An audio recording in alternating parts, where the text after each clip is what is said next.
So in part two, uh, we're going to explore some key ideas associated with the good life and Confucian thought, the Analect to be specific.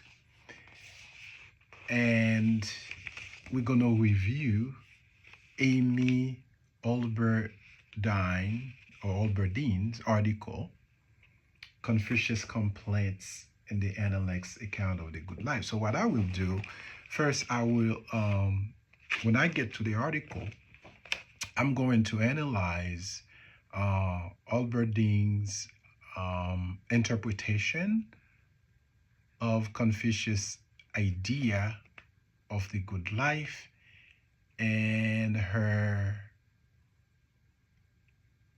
interactions, okay, her interactions with Confucius complaints, she calls Confucius complaints.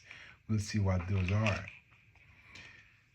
are. First of all, Confucius believed that society should follow an example of wise rulers from the past.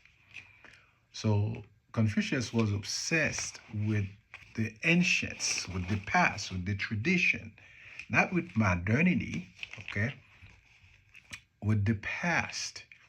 So he believed that society should follow the example of wise rulers from the past.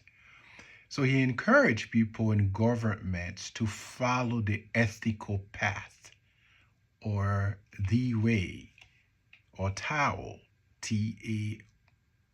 I'm going to get to that later.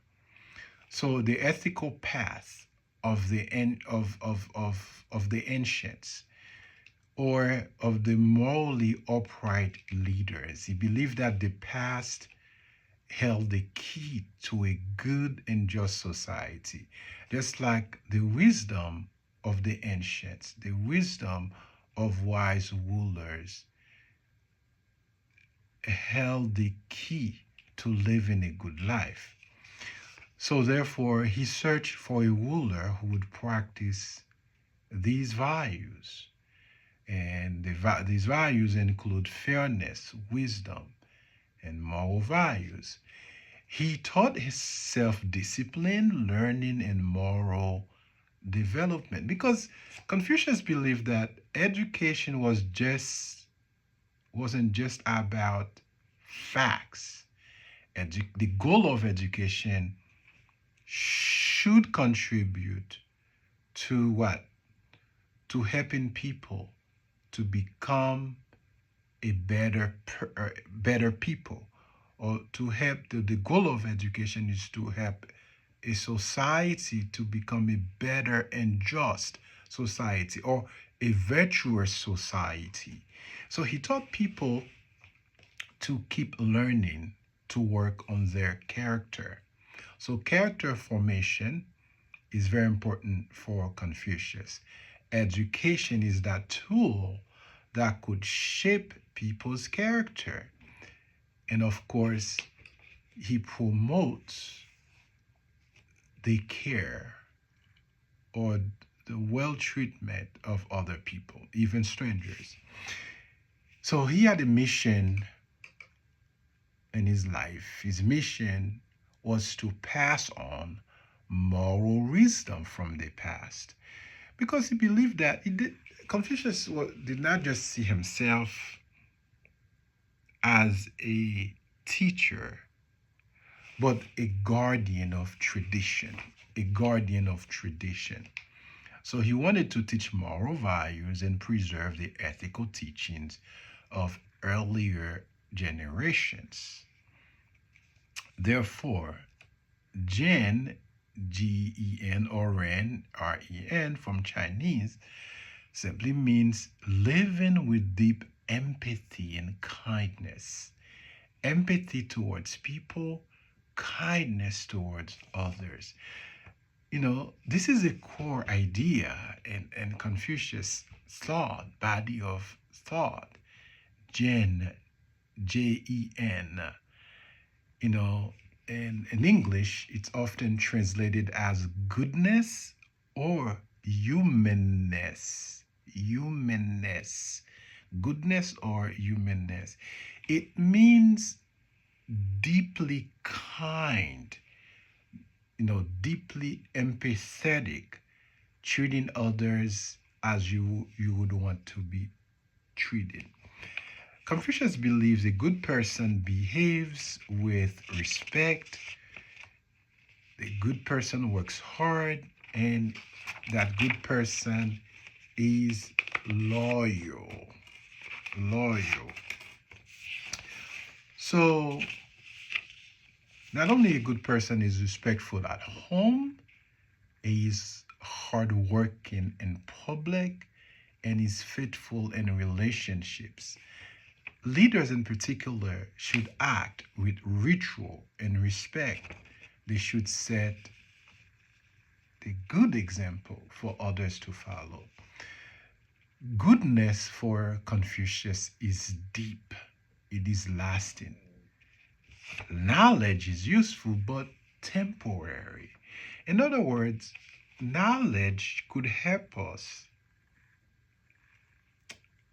how to act, but it can fade or be misused. Goodness, on the other hand, or by contrast, is steady. It's lasting. Confucius said he could help people get close to goodness, right? Even if they were not there yet. So he believes in the ability of people, of the individual, to make improvement. I did say I would return to the word Tao.